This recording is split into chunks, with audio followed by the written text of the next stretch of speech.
Brand. Yes, you're a country. Got it. It's also a brand.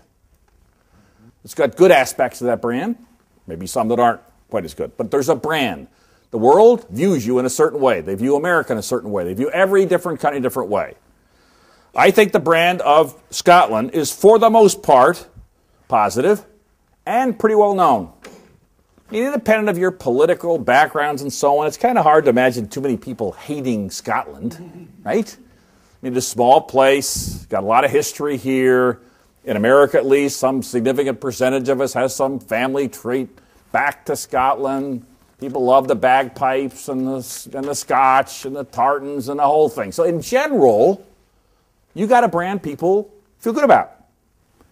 I happen to think it's a brand that needs to do a better job of getting its business message out. But as a brand, from the perspective you care about, that people would feel good about coming to, you got an edge over a lot of others. Facilities. In my opinion, you're an event planner's dream for our country. You got more places to hold unique meetings in that I think almost any, per square mile, I mean, for God's sake, it's all over the place. All these families that you tax to death that now lost all their country homes are what? They're meeting opportunities. All these heads you cut off in your history of people in castles, those castles are all empty, and it goes on and on and on and on. You have a unique environment. Even your beloved Parliament building, you Scots do it in such an amazing way. When you go through the tour of the building, you can talk about the great Spanish architect that died as soon as this thing was done. I believe it was over budget by, what, 10 times the original estimate. Then you built it around that building that many of you are still sad you signed the deal with the English on and wrapped your Parliament around it. And that's unique stuff. Visitors love that kind of stuff.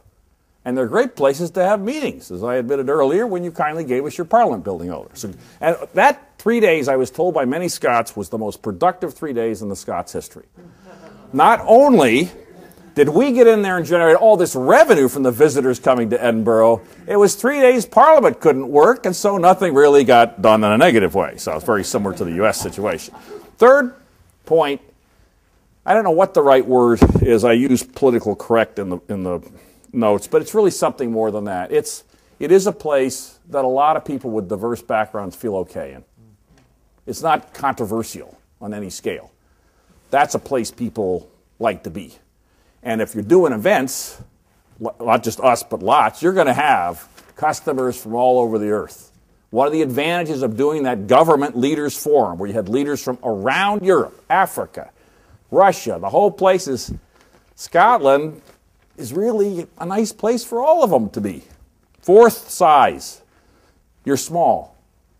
That's a disadvantage, by the way, in some ways, but it's an advantage in another. To cut that deal, to have that event here, I love doing business here because you do it this long, I know most of the folks.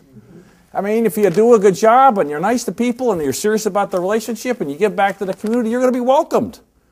So if you're planning an event from anywhere and you're dealing with that kind of environment reasonably welcoming, this is a good deal. And finally, safe. Unhappily, we all have to think about that.